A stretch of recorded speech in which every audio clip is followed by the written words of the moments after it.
आज की वीडियो होने वाली है कुछ अलग कुछ खास। मैं आपको लेके जा रही हूँ एक ऐसे मुकाम पर खूबसूरती और तारीख का एक अनोखा मिलन है। ऐसे पुल पर लेके जा रही हूँ जिसका नाम है राठुआ हरियाम ब्रिज, जिसको इस्लामगढ़ ब्रिज भी कहा जाता है। ये सिर्फ एक ब्रिज नहीं है बल्कि एक पूरी कहानी है जो यहाँ पर मौसमों के साथ बदलती रहती है। और ये सफर यही खत्म नहीं होता बल्कि हम एक्सप्लोर करेंगे यहाँ के खूबसूरत नजारे, शाम की चाय और स्नैक्स के साथ यहाँ का जो मशहूर रेस्टोरेंट है वहाँ का मजेदार खाना भी खाएंगे। तो चलिए बिना किसी देर के शुरू करते हैं ये खूबसूरत सफर।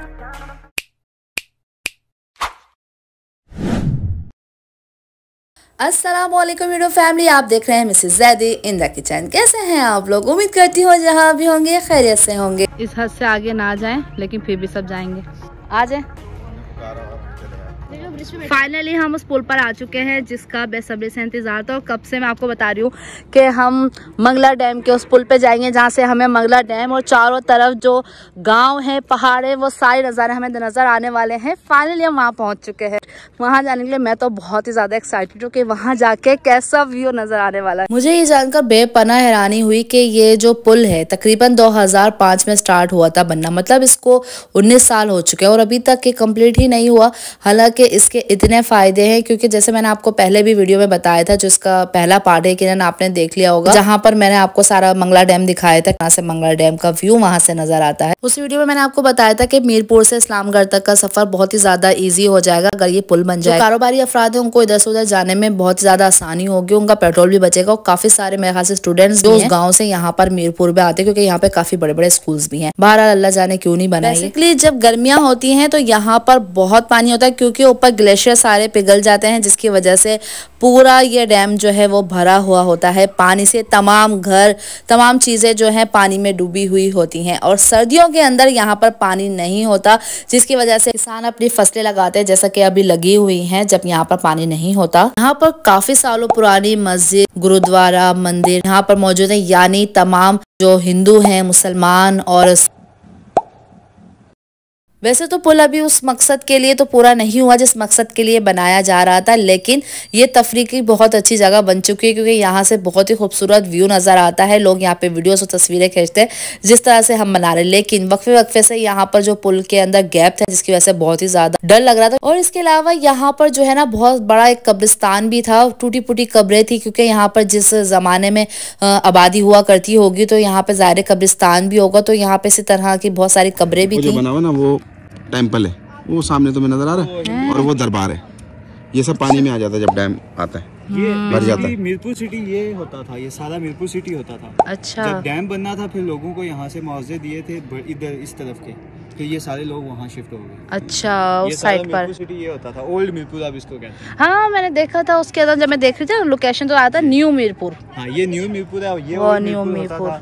इधर हिंदू भी रहते थे सारे, वो हिंदू टेम्पल। हाँ जब टेम्पल भी है और साथ में मॉस्क भी। क्या आपको पता है पाकिस्तान के अंदर जो ये मीरपुर आजाद कश्मीर है इसको लिटिल इंग्लैंड या मिनी लंदन भी कहा जाता है क्योंकि मीरपुर आजाद कश्मीर से ताल्लुक रखने वाले हजारों लोगों को 1950-1960 की दहाई में यहाँ से मुंतकिल कर दिया गया था इंग्लैंड। तो यहाँ पर डैम बना जा रहा था और बरतानिया को मजदूरों की जरूरत भी थी, इसलिए आज के दौर में भी ना आजाद कश्मीर के मतलब काफी सारे जो लोग हैं वो मुकीम हैं बरतानिया में। वहां से लोग कमा कर अपनी फैमिली को यहाँ पे सपोर्ट करते हैं। घर माशाल्लाह इतने बड़े बड़े यहाँ पे जिस तरह की हवेलियों घर बने हुए हैं वो इसी तरह के बने हुए हैं जिस तरह से इंग्लैंड में बने हुए होते हैं। और जो लोगों ने मलबूसात पहने हुए हैं वो भी इसी तरह से मुझे लग रहे हैं।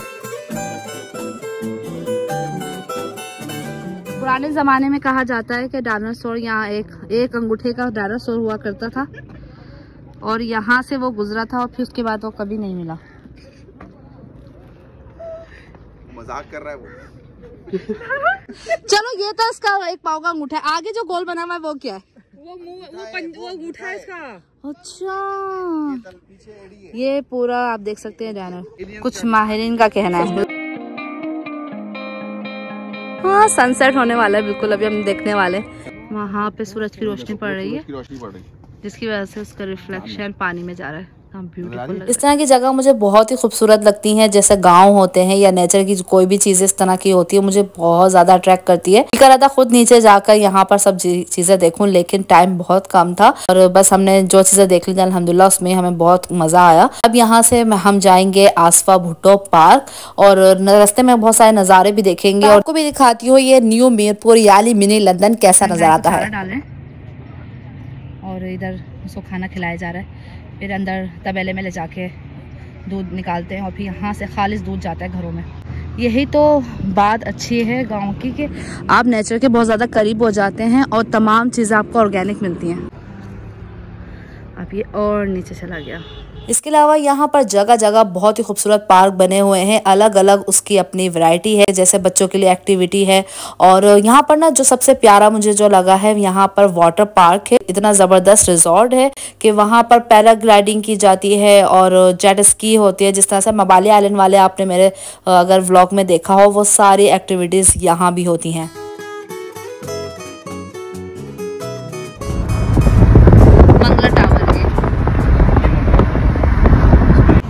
आसफा भुट्टो पार्क। इस पार्क के बहुत ही कम टिकट थे, बड़ों के थे 30 रुपये और बच्चों के थे 10 रुपये। अगर फोटो शूट कराने हैं तो उसके 2000 रुपये थे। अल्लाह जाने कौन सा फोटो शूट था वो। बहरहाल यहाँ पर जो आकर हमें बहुत ही ज़्यादा अच्छा लगा, वो क्या लगा वो मैं आपको आगे चल के बताऊँगी। इधर जो है फूड कोर्ट भी बने हुए हैं बहुत ज़बरदस्त और हाई टी बुफे वगैरह सारी चीज़ें इधर हैं और बच्चों के लिए झूले भी हैं। लेकिन जो सबसे ज़बरदस्त जगह है जहाँ हम भाग रहे हैं, क्योंकि जो जिस पॉइंट पर हमें जाना है ना, वहाँ से व्यू जो है फिर वो नज़र नहीं आएगा जब अंधेरा हो जाएगा। खैर थोड़ी सी देर हो चुकी थी हमें, लेकिन फिर भी हम भागने में लगे हुए कि हमें बस वहां पर पहुंचना है टॉप पर। इधर बच्चों के खेलने के लिए झूले भी हैं। यहाँ बर्थडे सेलिब्रेट की जा रही है और वहाँ हम ऊपर जा रहे हैं। फाइनली हम उस पॉइंट पर पहुंच चुके हैं। बहुत ही ऊंचा था, हम समझे शायद बस ज़रा सा जाएंगे और आ जाएगा। और वैसे ही हम इतना चलकर आ रहे थे, हमने क्योंकि इसी दिन का व्लॉग है वो भी, जब हम मंगला डैम गए और फिर उसके बाद हम ब्रिज पर गए।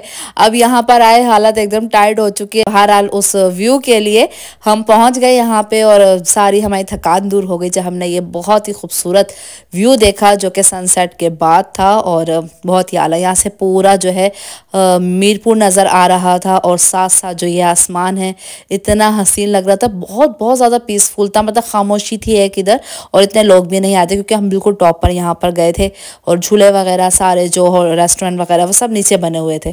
ये बिल्कुल टॉप पर ऊपर आके सीढ़ियों पे से जाके था। लेकिन बस थोड़ी सी बात यहाँ पे मुझे ये लगी कि इधर लाइट नहीं थी, अगर थोड़ी सी लाइट भी हो जाती तो थोड़ा अच्छा लगता, लेकिन व्यू बहुत आला था। अब वापस नीचे आ चुके हैं क्योंकि काफ़ी रात हो चुकी थी। अब यहाँ पर जो है ये सारे झूले वगैरह हैं बच्चों के लिए, लेकिन हम यहाँ नहीं जाएंगे क्योंकि अब हम जाएंगे घर, क्योंकि ज़्यादा भूख तो किसी को नहीं लगी हुई, बस थोड़ी बहुत भूख है तो हमने सोचा कि क्यों ना आइसक्रीम वगैरह खाते हैं। यहाँ पर डिफरेंट किस्म के स्टॉल भी लगे हुए हैं। चना चाट है, पापड़ी चाट, गोलगप्पे, आइसक्रीम, बच्चों के खिलौने हैं और झूले, सब कुछ है यहाँ पर। इधर आके आप शाम में बैठ के चाय पी सकते हैं, दुआ भी मांग सकते हैं। इसकी वजह से कह रहे हैं यहाँ पर ये है। यहाँ पर ये बग्गी है, इधर ये पूरा चक्कर लगाते हैं इधर पार्क का। इधर बग्गी है और ये ट्रेन है, गाने नहीं पुराने ज़माने के लगाए हुए हैं। काफ़ी टाइम हो गया था, अब इंशाल्लाह हम यहाँ से जाएंगे घर की तरफ क्योंकि किसी की भी अब हिम्मत नहीं थी कि मज़ीद और कुछ देखा जाए। रास्ते में से थोड़ी सी ग्रोसरी करेंगे, फिर उसके बाद हम घर जाके बनाएंगे मज़ेदार से पकोड़े, चिप्स और गर्मा गर्म चाय, बहुत सारी चीज़ें करेंगे। आप हमारे साथ रहेगा। यहाँ पर हम घर पहुँच चुके हैं। अब मैं आपको ये सोलर लाइट्स दिखा रही हूँ, ये जो है दिन में धूप लेती हूँ और रात में ऑटोमेटिक चल जाती हैं, बहुत ही ज़बरदस्त है। और इसके अलावा मैंने इससे पहले भी ग्रोसरी बहुत ज़्यादा शॉपिंग की थी, काफ़ी सारी चीज़ें आपको आपके साथ शेयर किया। अगर आपने नहीं देखा तो आप शॉर्ट वीडियो में मेरे जाके देख सकते हैं। सिर्फ पकोड़े बनाने थे चाय के साथ, लेकिन फिर ज़ैदी साहब ने फरमाइश की कि भाई प्याज के जो लच्छे वाले हैं हम पकोड़े वो भी खाने हैं और पालक के पकोड़े भी खाने हैं। तो बस झटपट से तैयार कर लिए हम लोगों ने और फिर बिल्कुल रमज़ान की याद आ गई क्योंकि रमज़ान की आमद आवत है अल्हम्दुलिल्लाह। तो बस वही वाला समा लग रहा था, जल्दी से फ्रेंच फ्राइज काट दिया निका ने और फिर हम लोगों ने जल्दी से बेसन घोल कर यहाँ पर जो है पालक के पकोड़े बनाने हैं और प्याज के पकोड़े बनाने और फिर उसके बाद जो है प्याज पालक के जो मिक्स करके बनते हैं वो वाले क्रिस्पी करारे पकोड़े बनाने। इतना मज़ा आ रहा था ना ये सब करके, ये भी ऐसा ही लग रहा था कि ये जैसे पिकनिक का कोई हिस्सा है। और जबरदस्त गर्मा गर्म पकोड़े रेडी हो चुके हैं। आपके मुंह में अगर पानी आ रहा है, आपको मजेदार लग रहा है, तो वीडियो को लाइक जरूर कर दीजिएगा।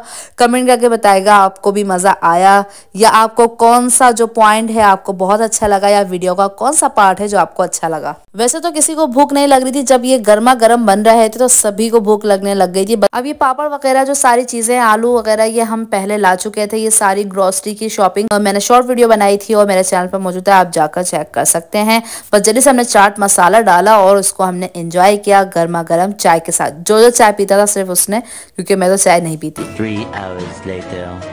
बस कुछ ही घंटे बाद हम यहाँ के मशहूर मनोसलवा रेस्टोरेंट गए, जहाँ पर बहुत ही ज़बरदस्त खाना था। लाइव बारबेक्यू हो रहा था और सब गर्मा गर्म पेश किया जा रहा था, बहुत ही मज़े का था। यहाँ पर हमने ऑर्डर किया गर्मा गर्म सूप स्टार्टर के तौर पे, और साथ ही ऑर्डर किया मटन कढ़ाई जो कि मक्खन और क्रीम में बनी हुई थी, बहुत ही टेस्टी थी। कबूली पुलाव था और साथ ही मलाई बोटी, जो सबसे ज़्यादा मुझे मज़े की लगी थी वो थी मलाई बोटी। क्या ही कह रहे थे, बहुत ही लाजवाब थी। और अगर आपको वीडियो पसंद आए तो लाइक शेयर कमेंट करना नहीं भूलेगा। चैनल पे तो चैनल को सब्सक्राइब भी कर लीजिएगा, बहुत मेहनत लगती है वीडियो बनाने में, इसलिए प्लीज लाइक करके जरूर जाइएगा। इंशाल्लाह आपसे मिलती हुई इसी प्लेटफॉर्म पर से चैनल पर, लेकिन एक नई और जबरदस्ती वीडियो के साथ। जब तक के लिए अल्लाह हाफिज।